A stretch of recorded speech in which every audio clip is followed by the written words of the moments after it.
Welcome to another episode of Distory with Kate and Kirk. My name is Kirk from walruscarp.com, and this evening we are going to attempt to wrap up our Epcot Origins series from what it was supposed to be, which we already kind of discovered, to what we finalize and actually get the park that we have today. So this evening we are going to be diving into, well, how do we get from an actual community with transportation, with residential housing, into just a theme park. So that's what we're going to explore. And with me, as always, is Kate, the Disney Cicerone. Hello, Kate. How are you?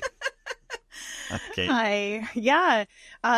This has been such an amazing series. I feel like we've really gotten to explore all kinds of ideas about Epcot that I hadn't really considered, of how Walt Disney even wanted to build a futuristic community of tomorrow, experimental prototype community of tomorrow. Like, why in the world did he want to do that? So control, Kate. He wanted to control everything that you did, all of your appliances. How did you live? And if you didn't like it, he'd kick you out after 9 months. Right. But so that's what we did. The previous episode, we talked a lot about what exactly did Walt's city look like? What was this Epcot all about that Walt wanted? And so this one, though, Walt has now, in our timeline of this discussion, now Walt has passed away. So what happened? He's dead? What?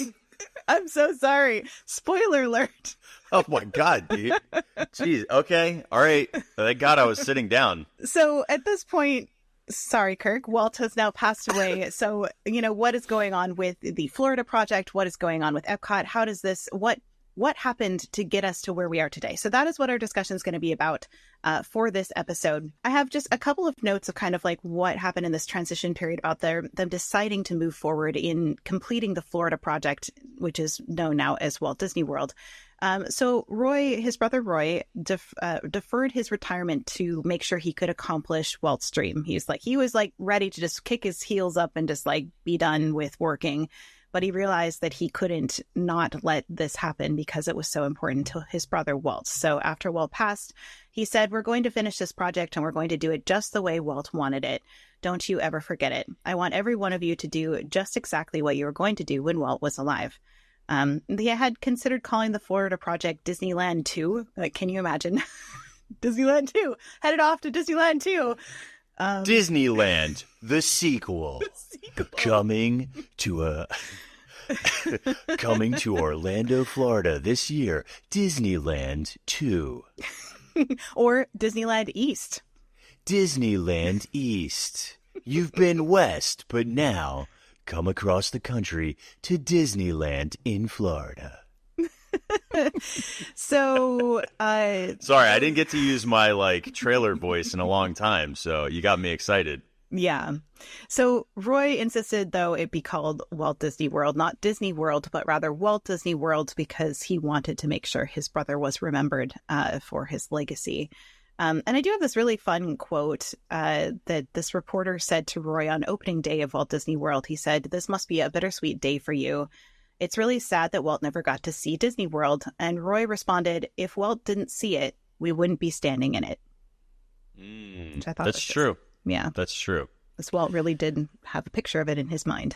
So, yeah. I mean, there's all those pictures of Walt, surveying, and I can only imagine any of those small planes that they had used for surveying the land itself in aerial. It just blows me away every single time that I stand in there. And the other thing too is after he gave his commencement speech, Roy walked over away from the park and sat on a bench at one of the resorts and just said that this is not my day, this is Walt's. And just I think that's so beautiful that the opening day he didn't walk around and ride rides and take all these photo ops. He actually disappeared. I think he went back to a resort. He was I think he's, and that's why they have, this is why it's so special, and it always kind of is tear-jerking. If you look to the left of City Hall, there is the bench that has Minnie sitting with Roy sitting on a bench, and that's to commemorate right after the commencement speech that Roy just basically sat, and Minnie was always kind of viewed as a supporting role, and that's the metaphor, is that Minnie's the supporting role Roy was the supporting role, and that's why you have the partner statue all the way down there with Walt and Mickey standing hand in hand. So I just thought that was, I don't know, it's really, really emotional, and I love that. I think it's beautiful. So don't just take it as a photo op like, hey, yo, I'm with this old dude that I don't know who it is. It's Roy. That's right. If he's got glasses, it's Roy, and Minnie is sitting there. People always forget who that is. They just are like, oh, man, I don't know. Or they assume it's Walt. Minnie. Yeah. No way. There's no way they think that's Walt. There are people. Well, just, people Maybe. Are people, but I think it's Mr. Magoo. Mr. Magoo. Because he was like kind of balding and glasses. Yeah, I did write in my the book A Glimpse of the Magic. I wrote a whole kind of tribute to Roy, and the last chapter is dedicated to Roy as well, because it's just such a special relationship that they had, even though it was antagonistic at times, because they were brothers and they didn't always agree on everything, but it was really touching that he kind of gave the end of his life to his brother Walt, because in December he then passed away in December. Remember, this was open in October, and he passed away in December of that year. So he didn't live very much longer to see his retirement after Walt Disney was completed. He really did give the end of his life dedicated to the memory of his brother. So that being said, now what do we do? Walt is gone. And he's dead? You're like an elephant. Remember, you're like an elephant. Yeah, I'm sorry. You get me every time. I'm not expecting it. All right, no. So then what happens? They're trying to figure out what in the world to do with this Epcot project. But the one thing they did know was that Walt had wanted both a film and a model of the city of Epcot. And so this is when we actually get the name Progress City. It was not really said a lot in that film and whatnot. It comes in at this point when they start to make this model. So the model wasn't around when Walt was alive, which actually I don't know if I knew that before we started studying this project. I always assumed it was made at the same time as the film. But the model that was them after trying to realize his vision, because they knew that he had wanted a model of the city. So they named it Progress City. It was primarily designed by Marvin Davis, based on a concept, all the concept art by Herb Ryman that we saw in our previous episode. And the name changed to Progress City because they're basically just trying to figure out what in the world to do with this. So this model was on the second level of the Carousel Theater in Disneyland, above the Carousel of Progress. So after you would see the Carousel of Progress show, then you would go up, you'd be able to look out over the Progress City model. Today, only a small portion of this exists, and it's on the People Mover in Walt Disney World. If you are on the People Mover and they say, this is the model of Progress City, and you go by it, and then, but it's only a very, very small portion of it, and it has a lot less lighting and a lot less movement than the original, which Kirk is showing you here, how there was all kinds of different things that would move. The People Mover cars would move around and whatnot. The Ferris wheels would spin. By the way, this is the best footage I could get from Lake Buena Vista. Thank God, dude. What were they? Where were the gimbals in good Lord. It's a little wobbly.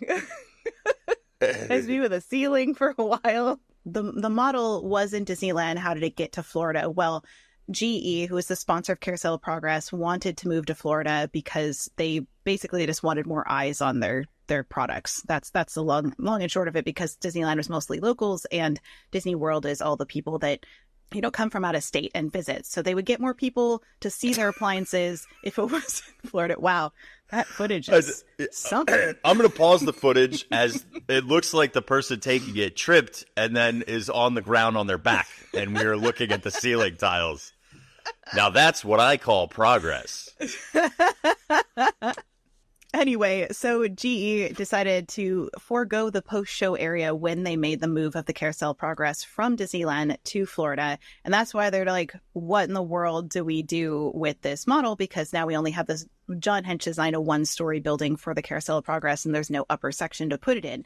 So that's why they decided, because they needed still something for the show along the Wedway People Mover track, they decided to use the model, but they had to cut it into pieces for its cross-country voyage, and because the entire model would not fit into the new space, much of it was just thrown away, which is actually really painful to admit. You can kind of see, this is the original model. You can see the people standing in the middle of it, but that blue line designates what the portion of it that we see today. And you can see that it's a very, very small piece of what we originally had. So this remaining piece has been there since 1975. And, and it is a 1,428 square foot portion of the model that's on display. Includes most of the elevated downtown section, half of the green belt, and one cropped area of the residential area.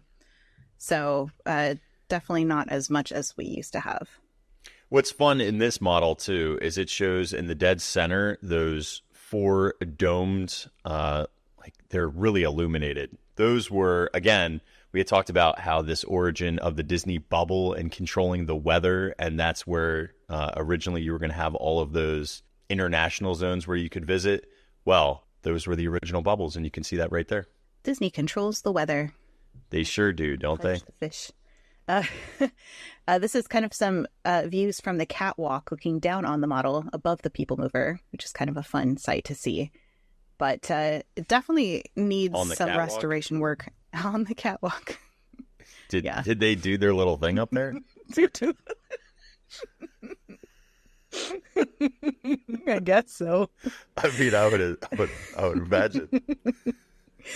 You can see also this is the people mover cars that were basically just on like a, those like, what are they called? The little slot track race cars, Like yeah. They have, the slot cars. That's basically what the people slot car mover racing, track was like. Mm-hmm.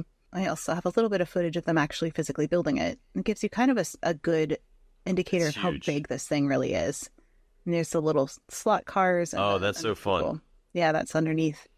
So, but yeah, they built this after Walt Disney passed away. He's they built dead? This giant model. So what happened with Epcot after that? So let's talk. We're headed into the 1970s at this point because there's just kind of a few years of chaos where they're just trying to figure out how to get the Florida project, like Walt Disney World with the Magic Kingdom, constructed first. So after they had accomplished that, they're like, let's turn our attention to phase 2, which is Epcot. So following the opening of Walt Disney World's Magic Kingdom in 1971, Marvin Davis circulated a memo in an attempt to get the Epcot project moving again. This was like 1972-ish. And so I found these pretty incredible memos that I don't think anybody's ever really talked about. I've never seen it anywhere. Well, didn't you get that memo? I did get the memo. The TPS reports need cover letters, Kate. TPS reports. That's exactly what the feel is for this. The inter-office communication of web enterprises. It's very weird too, reading the memos, because you see like signatures and like, so it's like, these are all the bullet points that each person in the meeting made. And then here's a summary and where we should move forward. And then, by the way, I like how Marty Sklar just signs it Marty. Marty, yeah. Isn't that funny? Yeah, that's true for like everything you see of his. It's all signed just Marty. Yeah. So this is Marty Sklar's memo. And just to kind of give a summary of what's in this particular one, he says, he talks about, they're basically trying to figure out what in the world to do with Epcot. So he says there's likes and dislikes of communities we live in today is something that he puts in this cover letter, realizing that Epcot should be devoted to solving the dislikes and creating a climate of likes. So eliminating dislikes, aka contradictions. He says something that I don't know what in the world he means by this. I don't know. Did you see this, Kirk? He says, aside from Bertino's, which is probably Albertino's, suggestion that hired muggers be used in Epcot to give us a sense of belonging. I think it's a joke. I think it's a joke of saying like, well, if we're in, I don't know. I'm not really sure. I was trying to figure out if muggers had a different connotation. I was like, isn't muggers like people that are like robbing you? I was like, what? No, it's people that come around with coffee or tea and they just give them to you. And you're like, oh my God, this is great. Actually, it might be something stupid like that we don't know. Yeah. I tried to look it up and I was like, what in the world is this? I have no idea what he means by that. Yeah, I couldn't find anything. Because I can't imagine him making a joke in this particular instance, because this is going out to basically everybody concerned about Epcot. I was like, doesn't seem like a place for a joke. Yeah, I don't have an answer. Okay. Well, the other ideas presented in this memo is an international money that they could use for Epcot was an idea. They wanted to study the length of time people should live in Epcot some training school concepts in quotes, and an artist community, the potential need for several communities, connection with other parts or areas of Walt Disney World, and ways of involving industry and foreign countries. And then he does say in this, we should continue to address ourselves to the concept of Epcot as a showcase community that would influence the future, create a sense of optimism, provide involvement and participation for residents, incorporation with industry and foreign countries, have a strong effect on changing our communities and our world for the betterment of all mankind, which is very much in line with kind of what Walt Disney wanted. So he's just bringing that messaging back, trying to reunite everybody in as they gather these ideas for this project. So there's also this really interesting sketch by Bob Gurr. Now, I don't know if you saw this one, Kirk, but I saw Bob Gurr kind of explaining this particular sketch that he made. Oh, yeah. Yep. And it's different than the Walt concept because it's like, well, what if we kind of made everything in these little neighborhoods where it's like, you know, you see industry is actually closely related to the social aspects and the residential living areas. And so it's like, it's instead of having industry be this big old thing over here where they have to commute to, it would be closer to where they actually live, which I think is an interesting concept as they're trying to figure out how to make this actually work. I was bummed out that there's no hammock district in Epcot. Did you say hammock district? Yeah, the hammock district. It's all my Simpsons fans out there. I could use a good hammock district. So within these memos is basically just an Epcot meeting that they did on November 28th of 1973. And it's really interesting because they talk about all the things they dislike about their community, their current lifestyle, and then all the things they do like, because they're trying to figure out what does a perfect community look like. So this one is some dislikes they have about our community and lifestyle today. The use and misuse of time. So they didn't like the 40-hour work week as a specific time, locking us into the traditional work week. Pretty much across the board, everybody was like against that. They're like, we hate that. So, yeah, nobody wanted to work. I realized that. Spending time on home maintenance, doing it wrong when you hire people for home maintenance and services, education, lack of participation by adults and approaches, pollutions, greenery versus cement, noise and visual pollutants, access to recreation and entertainment, the distance and availability of that was something they didn't like, the lack of job enrichment, physical exercise, communication, privacy, and security, the automobile, the dependence on the automobile, the time spent getting to work, pleasure, shopping, all those things, the need for asphalt and cement everywhere. So they just didn't like the automobile in general. The lack of satisfactory systems to meet the needs of youth and freedom for adults, babysitting services, etc. Waste disposal systems was something they didn't like. Advertising, visual noise, etc. Pollution and intrusion. The design of housing, interior environments, utilization of living space and soundproofing, regimentation through demands on time. They really like their freedom. And missing a sense of community, which they defined as alienation from the decision-making process, lack of sense of participation, and the feeling that we can't do anything about it. Those were the dislikes. Do you want to read the likes? I think it might be on the next page there, Kirk. Yeah, it'd be awesome if they actually enjoyed any of this stuff. Jeez, dude, what a bunch of naysayers. What they liked, what's worth doing in the community of tomorrow, in addition to solving the problems posed by the dislikes. 1, mixture of people. They like different ages, professions, skills, social. 2, exposure to creative people and natural surroundings. 3, young people as a working part of the community. 4, an opportunity to people watch, a social hub of the community. 5, participation in schools, both adults and children, family, schools as an experience, individual personal learning, education as a continuing process, even for adults. 6, the home as part of the whole environmental system in the community. 7, more thought to interior environment, lighting, views, warm floors. 8, communication to and from, communications to and from the home, best of the RCA concept and beyond. 9, the feeling of living in a village with the possibility that Epcot might be a series of interconnected villages like beads on a necklace. 10, the opportunity to live with walking. And by the way, if you're listening to this, Kate is miming beads on a necklace. Very important. I'm glad she picked that out to do. 10, the opportunity to live within walking/bicycling of where you work.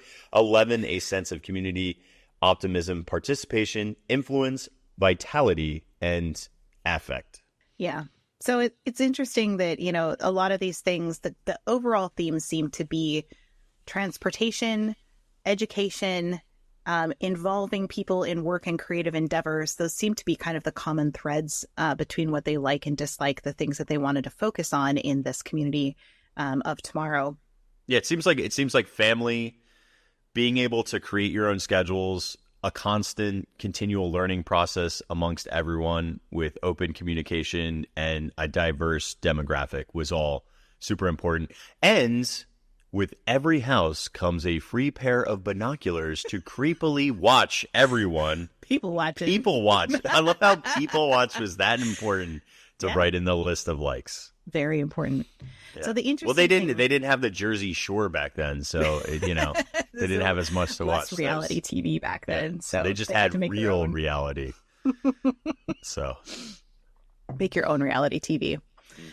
So the other interesting part about this bundle of notes here from 1973 is that they have kind of the minutes from the meeting, so to speak, from these different people that gave their input of the specific, you know, what they think should happen in this project. And so we see from Bob Gurr, I won't read every single thing from this, but he has his own like list of dislikes and likes. His dislike was travel and driving. His like was, you know, personally select locations for pleasure driving. Dislike noisy vehicles, motorcycles and motorbikes. Likes orient working and living facilities away from traffic, like where they would put their living facilities. Dislikes vandalism. Who doesn't? And likes programs oriented for all ages in the community. Dislikes no time for exercise, but the likes is walking to work. Dislikes weather exposure, likes shelter. You know, and kind of goes on and on here about utilities. Can I read my favorite one? Yeah. My favorite one is Bob Gurr doesn't like looking at people bringing in packages. So it says dislikes parcel deliveries, and he'd prefer a concealed delivery system, like AKA, don't come to my house. Don't bring a package here.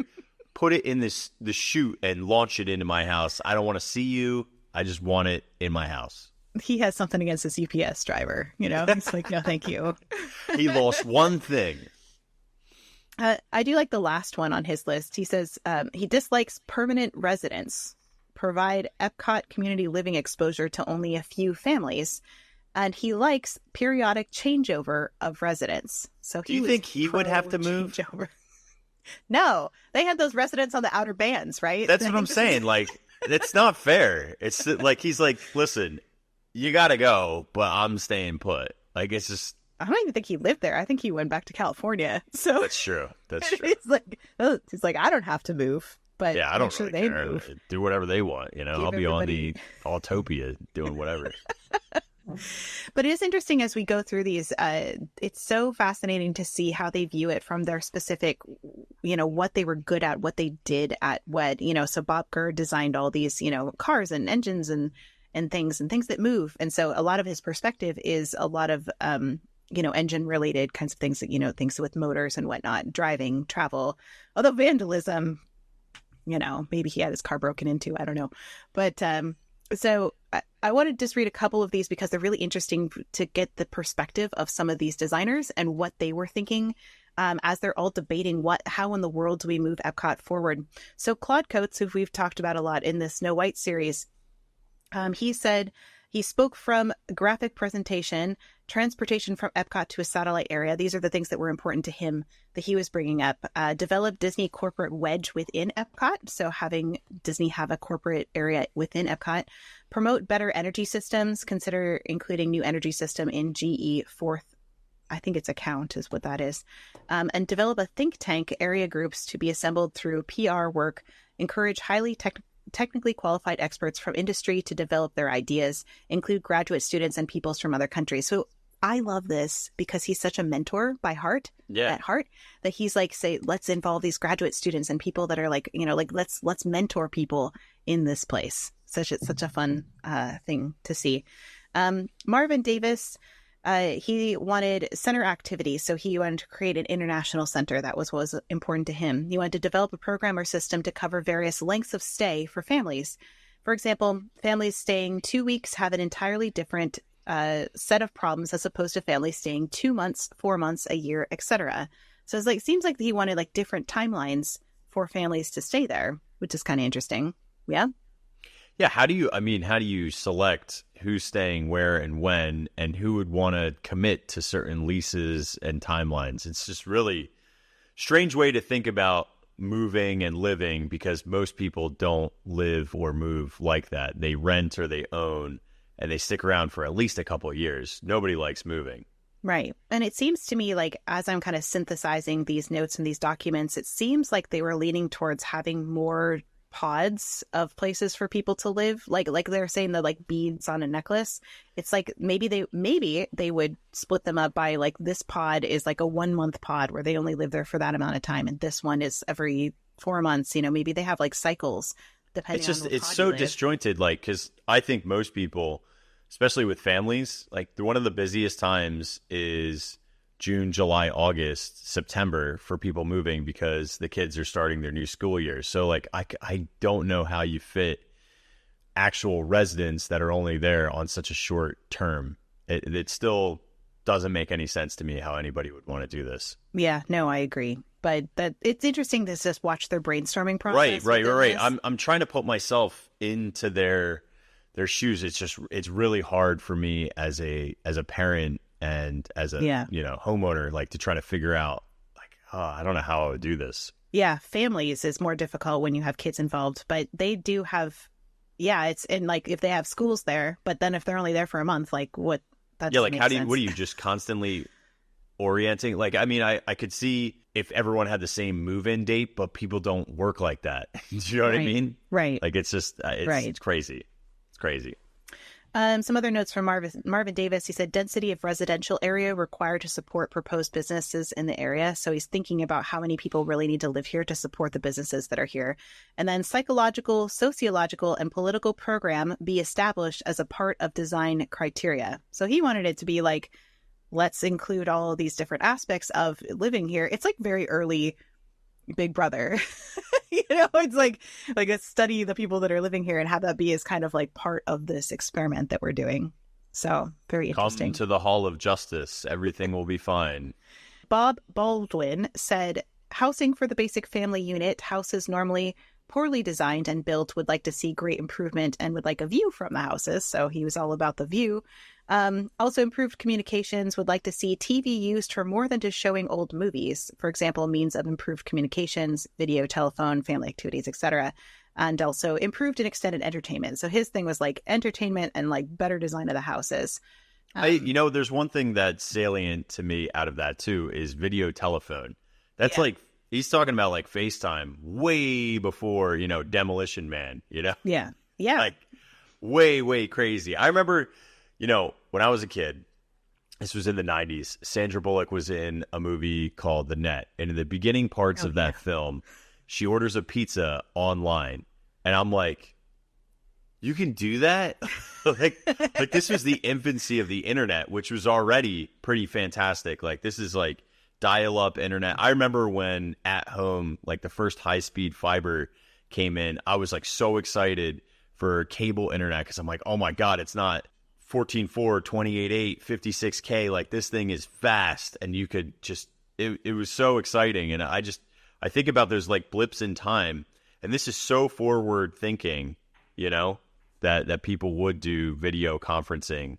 This is like Zoom before Zoom. Well, we saw that introduced in Epcot that was, in that center that was underneath Spaceship Earth. Yeah. You could, do a video call to like make your dining reservation. Right. And that was like massively incredible new technology. And they were like talking people through it and be like, it's going to be okay. Like you can do this, like this is, you might be scary, but you can do this.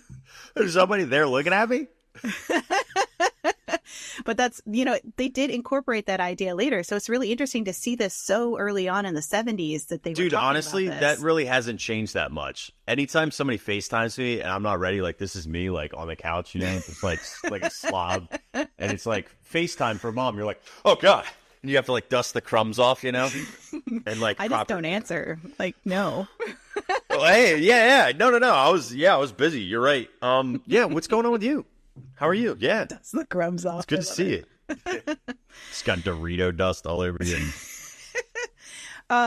Anyway, moving on to Bob Sewell, who we know from Haunted Mansion is probably the name you've heard that around the Haunted Mansion before. He says objects to regimentation, prefers freedom. So that's his thing here. Short work week, wants a short work week, open woodsy living environment. He's very kind of like, free living here. Workshops or work centers in secluded areas, so people can probably be creative. And then creative people, exchange of ideas, work centers open to people of the community. So like invite people in to be part of our community, the group think. So very interesting, a different perspective from him there. Then Don Edgren says, prefer 4-day work week, parcel and package delivery via vacuum system, just reverse of trash pickup system. So that, we didn't end up getting that quite so much, but very interesting nonetheless. And develop the outline of procedures for management of community to be considered as part of Epcot's design. Marty Klein said, should center of Epcot be left for later development? Said maybe we should just do the outside perimeter design first and then follow it with the center, ? Epcot is a big centerpiece in the main attraction, and developing a city of transients requires major services, which I think he's right about that. George McInnes, who we talked about last episode, he said Epcot, the master plan should take into consideration all 27,000 acres. So he says, don't just think about this small area here. Let's think broadly about all the space that we have and how we can use it. The theme structure in the center of Epcot is the main attraction for him. So he's kind of the opposite of Marty Klein in this, because he's saying like, maybe we don't need to develop the center. We should do the outside first. And he's like, no, this is the main attraction. You can just kind of see them like butting heads in the meeting, right? Should be conducive to simple building design, avoid complex layout, prefers linear design. That's for George McInnes. Then Ken Klug, I think is how you say that, wanted to limit visual intrusion. In other words, little or no advertising in the entire complex. No cars, residential area on the outside with transportation provided within commercial area for accessibility to and from home. Auto parking removed from residential areas. So you didn't even want any parking at all. Like basically he's like no cars, like no capes, like no cars. Identify with community land association, for example, country club association atmosphere designed to be part of a community. The schools, he says the normal schools are cold. Suggestion to improve teaching methods, use of closed circuit TV, closer participation between families and students. So I don't know how TV works its way into being less cold, but interesting nonetheless. And he also says more family involvement in general. And then one last one for Don Edgren said, feasibility studies required should consider Disney property, peripheral area, and distant towns. So he's like, think bigger than just Disney property. Think about what's around here, and improve utilization of space in residences and commercial buildings as accomplished by mobile home industry. So really a very unique plethora of ideas that they're really just throwing stuff against the wall and trying to think critically about what do we like and not like about our own communities and how do we make this work, right? So that's kind of where we're at this point. So before we kind of like dive into what they kind of came up with based on all of these things, I think this is the point in Distory where we take a quick little break and we have our commercial break and talk about some things that we're currently up to. So Kirk, you want to tell us what you're up to over there at Walrus Carp? Have you ever wanted to have theme park clothes that don't stink? Well, we provide exactly that. Here at walruscarp.com, we like to make things that are fun, lighthearted, meme-worthy, and make your friends think, laugh, and enjoy the places that you miss so much. Right now, we have our Christmas collection, but there's always everything else. There's always everything else. I don't know what I'm saying. That's my ad read. There you go. Now I got to pay myself, which is annoying. I don't know how I'm going to have to talk to my accountant. Well, over here at Disney Cicerone, we've been working on an exciting new book. Launching this month on November 22nd, a new read for all Disney fans called Who the Mirror Reflects, the third book in the Pixie Dust and the Park series. This one features some Disney cast members who are friends and fall for each other, but they really struggle with how to love each other well. All set within the beautiful landscape of Walt Disney World and a little bit of Disneyland Paris. This one incorporates obscure Disney history and also some relationship dynamics that make it very unique and moving story. So check that out on Amazon on November 22nd. There's probably canoodling in it, just letting you all know. There's not that much. No, it's not really canoodling one. All right. So let's talk about where we go from here, because they kind of came up with some ideas, but they're like, we're not really sure what to do. So they kind of came up with two different park ideas here in 1975. And one of them was called the Epcot Future World Theme Center. So this was announced in July 14th of 1975 in a press conference with the president of Walt Disney Productions at the time, was Card Walker, and Disney Board Chairman Don Tatum. There's three key elements to this park. One was Epcot satellites, which would include World Showcase, which we'll talk about in a minute. The second was the theme center, where guests could learn about Epcot activities. And the third one was the Epcot Institute, which would facilitate participation in Epcot scientific endeavors. So essentially, this would be an independent nonprofit organization that would provide administration required to recruit and enable participation in Epcot. They're really just like trying to figure out how in the world to cram this Walt's idea here. It was designed to maximize the benefits from Epcot-related research and share it with the sponsors of Epcot and the public. And they would have advisory boards and whatnot. But the interesting thing is, like, the overall concept of this was the Epcot Institute would provide administration, coordination, and funding. Then the satellites would conduct research and development and test and demonstrate prototypes. And then the theme center is basically where the public would come and they would see a showcase that would then communicate these efforts to the world. So there was like an advisory board. There was like what we would have called industry, like the places, the satellites, where all the research is happening. And then the theme center is like the park, essentially, where people could go to see it. Elements of the theme center is it had a high capacity guest facility that would expose a large daily audience to the cutting edge work underway at Epcot satellites. Disney researchers would be able to show what was happening daily in a number of facilities all at once, and guests would not be charged to visit the theme center. So this was not the same. Thank God. Thank God. What a bore, dude. Holy. But if you did want to go see any of the satellites or go to World Showcase, which we'll talk about in a second, that would require an admission fee. So you could go to the theme center and it was completely free, included in all of these things. It would also have a 2-story transportation hub. So that was pulled from the Walt Disney concept in the entrance of the theme center, which I also was thinking about. We kind of have that at the front of Epcot now, right? We have the monorail is elevated at least. So it's not quite like a 2-story, but there's like cars underneath and buses. And then there's up above is the monorail. So yeah. We just don't put all the big old trucking underneath. Right. So then this led to the Communicore idea. So this is kind of where we see the Communicore. You can see it here at the bottom. A communications corridor.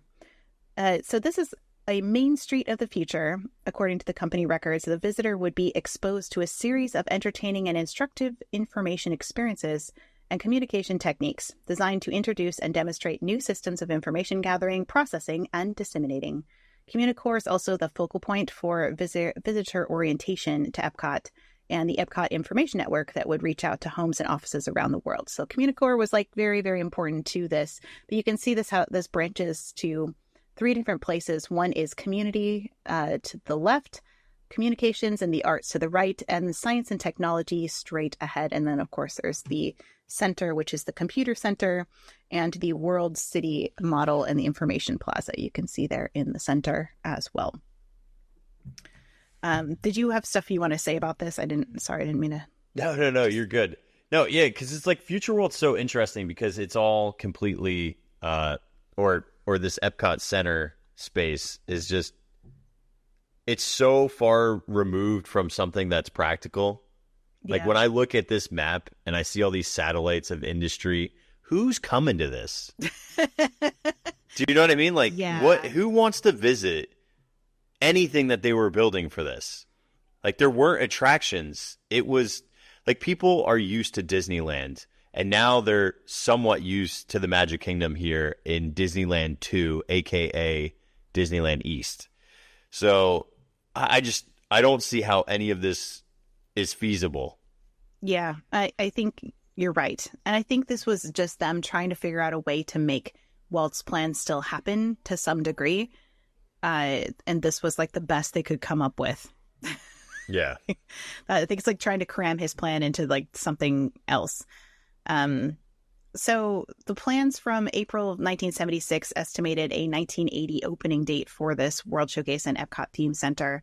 By 1985, the World Showcase then would have been expanded to its full complement. So let's talk a little bit about, and they also were going to add some satellites later, by all the way to 1990. That was like where their plans went.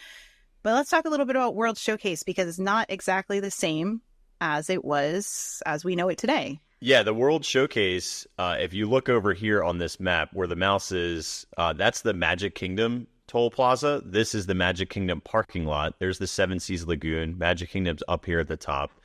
And the World Showcase would have been located right at basically the Transportation and Ticket Center.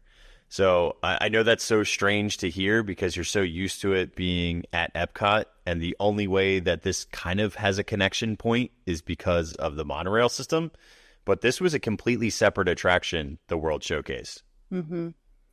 Yeah, so you can see I have a map here as well. The yellow part there is World Showcase, and then you can see all the different satellites. And the Epcot Future World Theme Center is also one of those gray dots as well. And the concept art really does show it next to Bay Lake, and it looks quite a bit different than it does now. Yeah, it almost looks like a figure 8 on its side. You know? Yeah. It's basically like two seas that are kind of facing each other in these like a pie. So reports in October of 1972 told of plans for an international mall to serve as a theater, shopping, and special event center in the Vacation Kingdom, which is what they called the whole Florida project area. In 1972, Disney executive Vince Jeffers suggested that an international exhibit area could be presented as a permanent World's Fair. So this is important. This permanent expandable international area would be located on the monorail line in the existing resort area, possibly on Bay Lake, closer to the TTC, so the Transportation Ticket Center. Card Walker in 1974 called it a permanent international showcase, where the nations of the world may participate on a permanent basis to demonstrate their culture and their products. The name World Showcase, by the way, is a playoff of Walt's statement from the Epcot film that it would be a showcase to the world. So that's the World Showcase. That's where we get the name from. Also integrates the idea of having theme streets like Walt had proposed back in the day, like for Disneyland when he wanted International Street, which we've talked about previously. So this is two semicircles with countries in building pavilions that were shaped like slices of pie. And I actually found like a really interesting site plan. Pie. So, Kirk, do you want to talk about what we're seeing there? Yeah, so what was interesting is you notice that there's this common like park area in the center, which is very much the way that Epcot was supposed to be formed with the communities. And then on the outside were supposed to be the residences. But what happens here is there is one, I forget which Imagineer came up with the concept of having all of them interlocked in one building. So it was a unifying circular building. Obviously, it's circular because of our globe, but within each one of these very, very large buildings would house each one of these countries, their cultural points, stores, restaurants, attractions. They would all take place within these two massive show buildings that had. So like the best way I can kind of explain it in today's language is imagine if the World Showcase, which is a crescent circle, right? Imagine if all of it was more condensed, meaning there was a lot more properties, and we put it underneath a pavilion that was all attached. So meaning like you could enter in at Mexico and you could exit at Canada and never step foot outside. There would be like these pavilion spaces that would feel like you are in exteriors, but it would all be interconnected. Right. So the idea of this design was that the countries would all have equal frontage. So if you look at it, no country is more important than the other because all of them have an equal space in the front of it. However, they're kind of like little wedges. So they had 3 different sizes that the countries could choose to sponsor. So the wedges could basically expand farther back if they wanted more space. So they weren't necessarily all the same size, but they were all the same from the front. They would all kind of have equal space. Well, you know how we are. Some of us are a little bigger in the backside. You know what I'm saying?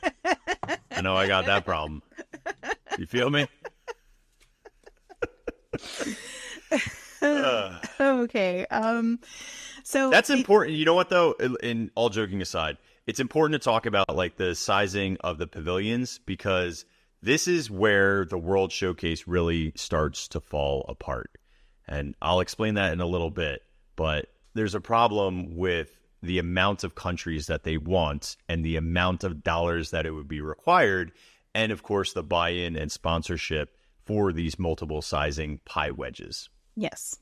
So there was going to be themed environments housed inside each of these buildings within the wedges. Okay, so the elements of World Showcase itself, there was outside, there was going to be a courtyard of nations, similar to the one in Tomorrowland in Disneyland in the 1960s. So that's what we saw in that concept art that Kirk showed you with all the flagpoles. So that's the courtyard of nations.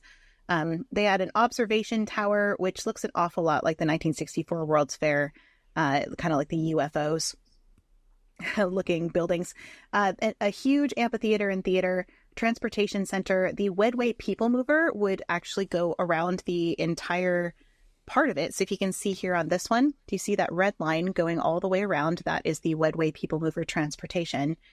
And then they would have the World Gardens as well. They also plan to have this staffed by young adults from all over the world who would come and stay on Disney property to study in the planned Epcot satellite. So if you think of like our international program that we have today, where they come and they work in the parks from all these different countries, instead of doing that, they would come and stay in what they envisioned as a cross between Olympic Village and the United Nations. And they would go and they would study in those satellites. And that would be why they were there, not necessarily to work in the park. Back to the pavilions themselves. They're really interestingly done because there's 2 levels to them. And on the one level is a promenade level that has a roof garden, a trade center, a mezzanine exhibit, and a hospitality area. And then the courtyard level down below has a show attraction, a cafe, and support facilities as well. And then there are 3 different sizes that you could choose to get. There's A, B, and C. So they're different, basically just different square footage. So A is 26.5 thousand square feet. B is 44,000 square feet and C is 64,000 square feet. So basically they're trying to sell this to nations or, so they could choose to sponsor an exhibit. They would have options for how much they wanted to pay and how big they wanted it to be. So tall, grande, Trenta. Yeah, pretty much. So lots of different options for how you could do that. So a really interesting, though, concept for the World Showcase, but it didn't stay that way, obviously. In December of 1975, Jack Lindquist, who is Disneyland and Walt Disney World's vice president of marketing at the time, claimed that the favorable response to World Showcase extended all the way from Russia to Philippines, and he was really trying to sell this. He's like, people want to do this. This is going to be great. And so he planned to start construction in 1976 with an opening of 1979. And the plans had been shown to 27 nations, but none of them signed. And they expected to have 10 countries to start, eventually growing to 30. Yeah, they actually spent over $1 million bringing people, these country ambassadors, to visit the Magic Kingdom for a 4-day stay. They blew $1 million on it, trying to get them, and they only had 7 potential. And it was like small countries. Like I think Poland was one of them. Like originally, here are 30 countries that they were prospecting: Argentina, Australia, Austria, Belgium, Brazil, Canada, China, Colombia, Denmark, Egypt, France, Germany, Greece, Iran, Ireland, Israel, Italy, Japan, Mexico, Morocco, Netherlands, New Zealand. Netherlands is actually really fun. I learned something fun about that. Norway, Philippines, South Africa, Spain, Sweden, Switzerland, and the UK. So many countries. All the countries. I like this model, the little tiny people. Yeah. So hang on. There's lots of people in the chat who are like, wait, what? Yeah. So think about this, right? If you imagine Epcot today, right, there's so much pad site space. So the amount of countries that we have right now currently versus what we could have is astronomical. You really have to look at it from like a top down from Google Maps, and you'll see all of these spacings in between. And we were supposed to have, in fact, even when they started building, and I'm getting a little bit ahead of myself here, they almost promised certain countries were coming.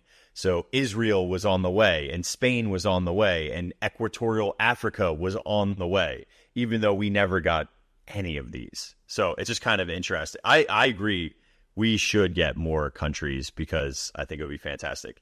But there's not enough time to go over like the specifics of each and every country. I'll probably throw in some in a little bit once we actually get to that point. But we did do an entire episode on the lost countries of I know, but there's more though, and I learned so much of like little attractions that they were going to build. And they were so cool. I know. I'm just saying. So if people want to go in a deeper dive of that, we have done something. Fine, listen to that one and then listen to us later. Petulant Kirk. I will say that, I was in Walt Disney World this past week, and, I was there with you, Kirk, and we were in the Mexico Pavilion. And I was looking up, and I'm finally just like, this is what all of them would have been like. Yeah, they would all been indoors, yeah.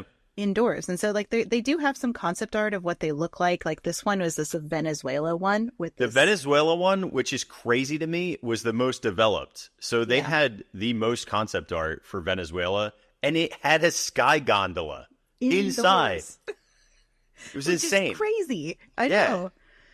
Even, when you look at the concept art of like Equatorial Africa too, a lot of that though, fortunately, goes into Animal Kingdom. Like the concept of like a giant tree, right? As like a showcase piece, and then having attractions built out off or in, came from the concepts for Equatorial Africa, which never worked because Africa's not a country, it's a continent, and it's filled with a lot of different countries, and also within those countries there's lots of different factions with different opinions. So there was no way either.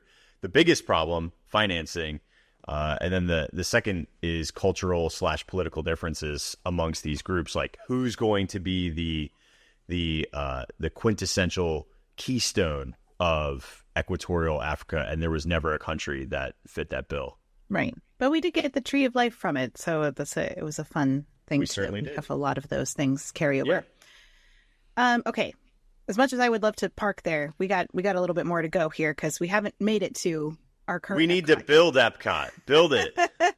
So what happened here? They have the theme center. We have this World Showcase concept. We have these satellites. Very separate. Very separate. What in the world happened at this point? Well, they had to scale back this project in 1976 because the world was going through an energy crisis and they had a significant lack of financial resources and sponsors. Basically, nobody was jumping on board with this. Like, nobody's like, like basically put it this much is the World Showcase could never happen on its own because none of the countries, like, you got to remember, like, Disneyland was sponsored. It was almost all built from sponsorships or attractions that were from the World's Fair in New York that were brought back to Disneyland. Right. So they all had these corporate major sponsors to bring in dollars to actually build the attractions. So the same concept was like, okay, well, we'll get countries to fund these. They'll have a minimum lease term of 10 years, and it's coming at an energy crisis. So it's like the worst economic time to be suggesting to these places to do some sort of outward capital expenditure. Right. Not a good time in history for that. So the whole project was at risk of being shelved at this point. Especially, this was not like a great year in Disney history either. 1970s was a rough time in Disney history in terms of like the film's not doing that well, and the park's not doing that well. Like it was a hard time. So Marty Sklar and John Hench came up with an idea to keep the project from being shelved. So this is how Marty Sklar put it. He said they started out with two separate park concepts, which is we got the theme center, we have the World Showcase. He said they couldn't get enough sponsorship. So one day in 1976, Sklar and Hench were scheduled to meet with Card Walker and Don Tatum. They had models of the two different parks, but were worried that both would get scrapped. So Marty Sklar said, "We said to each other, unless we do something radical, we're not going to get this approved." So Hench and Sklar pushed the two models together, and it became one. So they rushed to the model shop with this particular model, and which in just a couple of hours, they did a wonderful job of being able to make these things match, and it worked. They basically built a bridge between them, and that is what is there today. So the combo of two parks saved a lot of the infrastructure also, which is what it reduced costs because they could share the infrastructure between the two that would otherwise have to be duplicated for each park.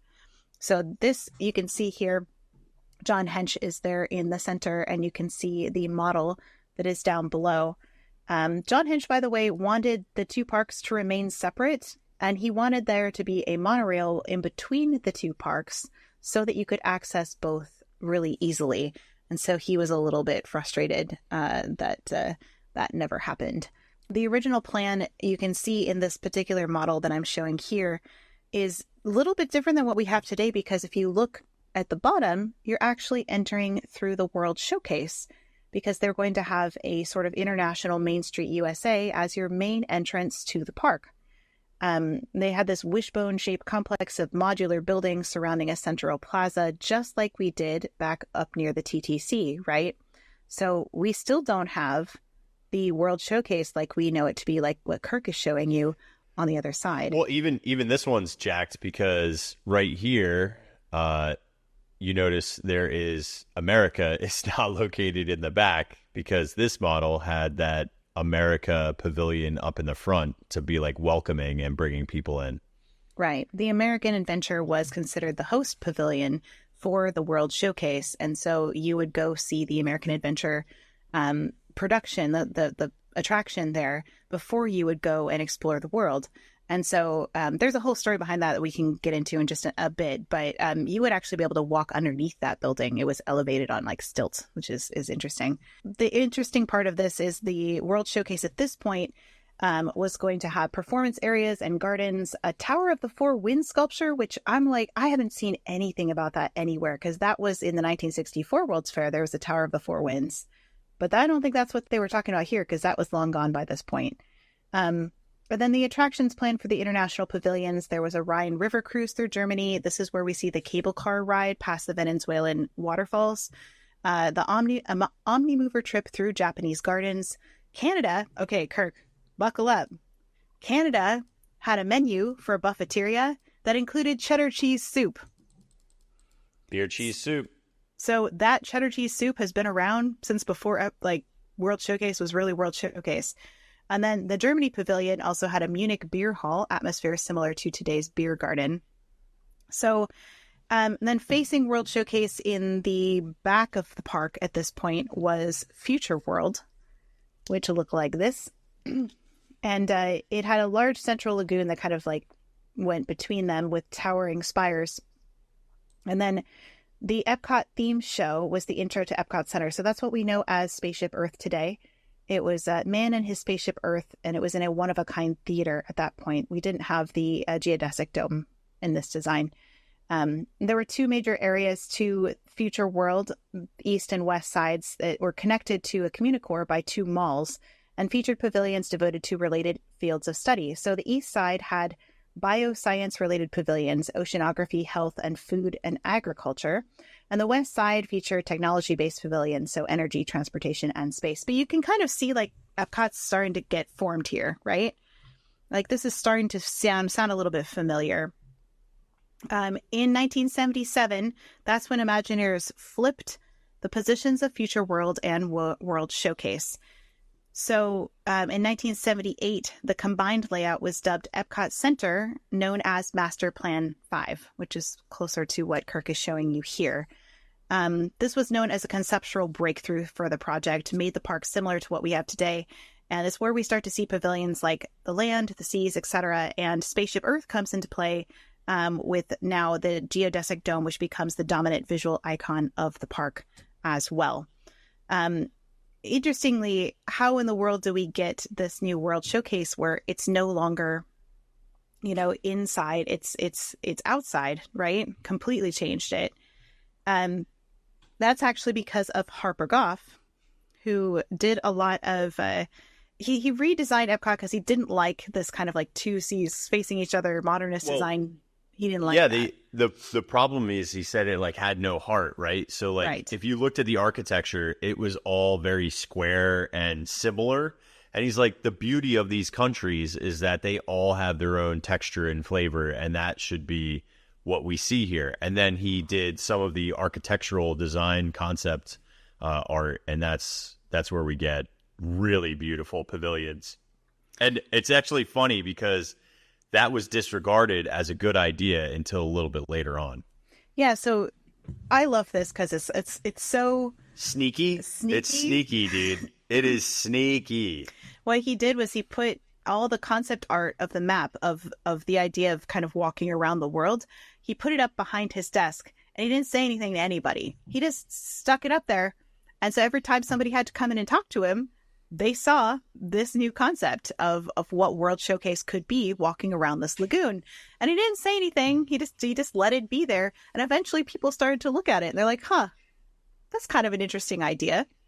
And eventually they're like, what would it be like if we did that instead of what this thing that is this holdout from this older plan that we just kind of, dragged over here and put in this concept. And then people decided they kind of like that idea of walking outdoors around the world instead. And that's how we got the modern World Showcase that we have today. I love those images. I know. They're so great.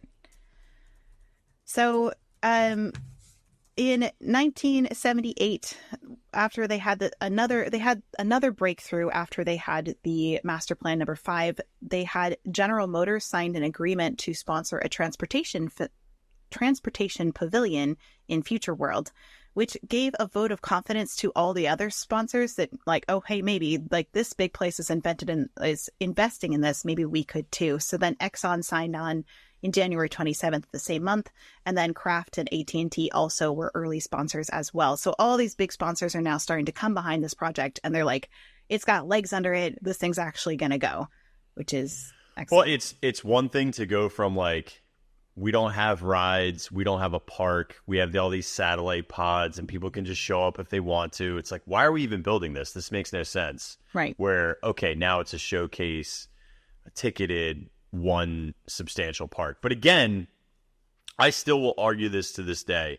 Epcot makes sense now that you know how Future World and the World Showcase got smashed together. But this is a disjointed park. It's an incredibly disjointed park because it was never supposed to be together. It was supposed to be two separate entities. And that's why, yes, it works in terms of, okay, we can look at the physical, natural world. We can look at the technological world. We can look towards the future and hypothesize communication and where we're going beyond. And then you can look at where the cultures are existing and looking and feeling both historically and current. But it still is a little bit of a reach for me. Yeah. But it makes sense. Yeah. No, 100%. And I think I showed this picture also of Ray Bradbury. So author Ray Bradbury wrote an amazing script for what became... That's a great picture. I know. He's like folded his arms. And turtleneck, dude. But he wrote this amazing script called Man and His Spaceship Earth that basically became the framework for how they designed the future world that we got in 1982. If you haven't read that, do a little Google search if you're a big fan of Epcot or you want to read more, because it's beautifully written. And it was for the ride, but they never used it for the ride. They had to kind of simplify it because they're like, this is beautiful and poetic, but like nobody's going to understand this because it's too heady, for your average guest. but it's lovely the way it's written. And if you want a very poetic story narrative that combines that, you can find that over Kate's left shoulder, where the mansion I see. What the mansion I see. I do have They have a moment inside Spaceship Earth, and it includes canoodling, bro. Canoodling. But they talk about the story. But there's canoodling. Yeah, and it does include some pieces from that script as well. Yeah, it's great. It fits really well with the characters too. Thank you. Appreciate that. Okay, so from 1978, they've got people signing on here. They do this model, which we've been kind of showing you pieces of it, but this became the model that they used to actually create this was this 1978 model that they created for the International Commerce Congress. And this is basically going forward, that this is what they announced they would be doing for Epcot Center going forward, with an opening date of 1982. So this was like, we're actually doing this one. It's kind of like, we're making it happen. And Future World did go through a little bit of evolution, which honestly we could do an entire episode on, because it's a lot of how things changed. Yeah. Well, we agreed that we kind of we're going very top, like above hierarchy, rather than getting to the individual grains of sand, because we could spend multiple episodes on just one of these pavilions. So we're just kind of trying to drive home how this collectively all came together. Yeah. But I will say, I do want to circle back to the American Adventure Pavilion. Well, it isn't even a pavilion, just the American Adventure is what it's called. Because, we talked about how in the world did it end up across the water and look differently? What happened? And this is one of my favorite Epcot facts, because all of the Disney literature does not say what actually happened. They'll say just like, oh, well, we decided because this is host nation and it wanted to be friendly with all the other nations, it shouldn't look different than them. It should be like embrace its culture as well and then go across the water. But what actually happened was operations got involved. So you think of like the Imagineers, or we have a lot of the creative people that are dreaming up what this could look like over here. But the operations people are like the everyday function of how guests are going to move around the park. How are we going to get guests around the park? So Dick Nudis stepped in and he's just like, everybody and their mother is going to want to go see this show because it's going to be amazing. And so we have everybody going through Future World, and then they're all going to want to go to the show, which creates this massive bottleneck of people all going to this show before they want to go around the world. So he said, if we move this pavilion, we move the American Adventure, and we move it across the water, then everybody will walk around the world either one way or the other, and they will disseminate in the countries, and then there won't be a giant bottleneck anymore. So this was more of an operational change than it was anything else. And so they then designed the American Adventure Pavilion to look like it fit around the World Showcase. But when people say, what country do you start in? Do you start in Mexico? Do you start in Canada? The answer has always been you start in America, because that's A, that's the country you're actually in, and B, that's where you were intended to start, was America, which makes sense then why Mexico and Canada are its neighbors, right? Yeah. Yeah. Technically, it's port of entry now, but whatever. But you see America across the water is what, and then Dick Nudis goes into talking about how it's a weenie and all those things, but we don't have to get into that. Can you say that on this podcast? I just did. So anyway, I don't think we need to get in the weeds of anything. Did you have any other things you wanted to mention about the countries? Because I didn't want to steal the thunder for that. It's long, and I don't want to. I just was really excited. I was texting Kate about like, oh my god, I found this. Oh my god, I found this. But like, it's a lot. So I'm only going to tell one story. Okay. It's a story of a bathroom with no country. So this is really great. I love this story. Okay. So remember, there's all these countries that are supposed to be in the original, right? And one of them, so like we get Canada, we get China, we get France, we get Germany, Italy, Japan, Mexico, UK, and the United States with the American Adventure. But up until this point, like, notice I did not say Morocco, because we don't get Morocco until 1984, and then we don't get Norway until 1988, right? Right. But there is one country that gets represented by a toilet. Okay, I'm ready. So this is very exciting because this bathroom still exists, and I have to tell this story. So this is going to be my like once a week story at some point. Oh, I'm excited. But it is the story of the Netherlands. The few, the proud, the Netherlands. So in the concept art, they do have. So this is like heading into the China pavilion.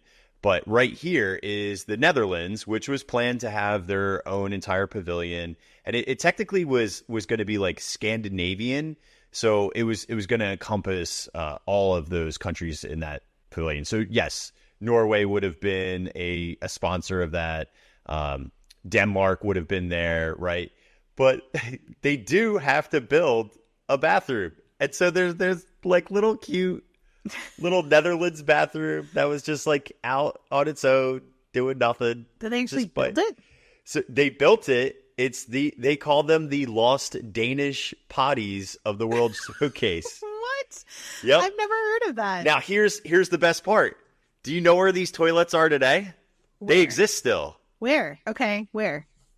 It's the Norway's bathrooms. It's like the really highly themed. The problem is you can't see them like that building because this was like in the middle of nothing. Imagine a field. Like there was literally just grass. Wait but a minute. Now the bathroom has Kringla on the other side, and it has Maelstrom or Frozen Ever After on that side. And then it also has where the meet and greet was. So like you have to scrap the meet and greet. You have to scrap the Viking Museum. You have to scrap Kringla, Akershus, Frozen Ever After, and just have the toilets. And that's them. Okay, so that's like where they put those little like snow bees, like the little snowmen. Like, is that building? Yeah. What? Yeah. It's so funny, like isn't the coolest thing ever. Toilets, dude. Oh my gosh. I know. I was like so stoked because this was like so here's the funniest part about it is they built these way before they actually had money to build the rest of the pavilion. So the assumption was that we'll build these and then we'll continue on and we're ready. This is going to happen. This is going to be a definite thing. But they needed bathrooms over there anyway. Okay. And then they were like, oh crap, we're not building the rest of it. Yeah. You have that picture? Yeah, dude. Look. It's insane. It's the same building. What? Isn't that freak you out? Isn't that amazing? That's incredible. I know. And again, you have to pick. This is the Norway pavilion, kids. Like, all of this is like meet and greet. Kringla is on the backside. So when you're using the bathroom there, that was the old Danish potties that, of a country that didn't exist until they built that Scandinavian pavilion didn't exist until Norway in 1988. And it just was Norway. That was the only country that got involved. Isn't that funny? Okay. So like we have to do another episode at some point of some of the things that got lost. I told you I uncovered so much. And this was just like, I was like, okay, what's one? Because I can't do a ride. The amount of rides that we should have gotten, kids. So many. Did you know that Godzilla was supposed to attack Japan? Mm-hmm. I'm not like saying like fake Thunder Lizard. I mean, Godzilla was a licensed IP that was going to be in Japan. I can't get into it here, kids, but I have to. I have to tell those stories about the Matterhorn of the East. Like, come on! Like they could still do Switzerland. We could have Switzerland.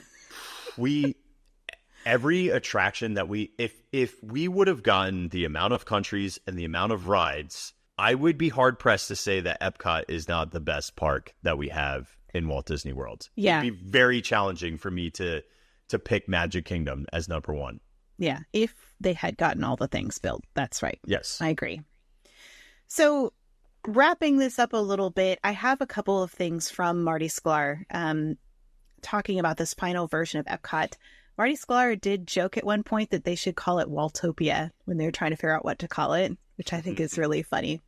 He said about Epcot, "We believe that in a world where cynicism and negativism abound, there is another story, and we have chosen with forethought and conviction to tell it, and to be that voice of optimism," which I just love. He says, in this way, it honored Walt and also captured the optimism of the 1964 World's Fair, whose their motto was peace through understanding. So thinking about Epcot in a broader context of it being this permanent World's Fair and pulling in that, great, big, beautiful tomorrow, it really changes the way that you think about the park as a whole.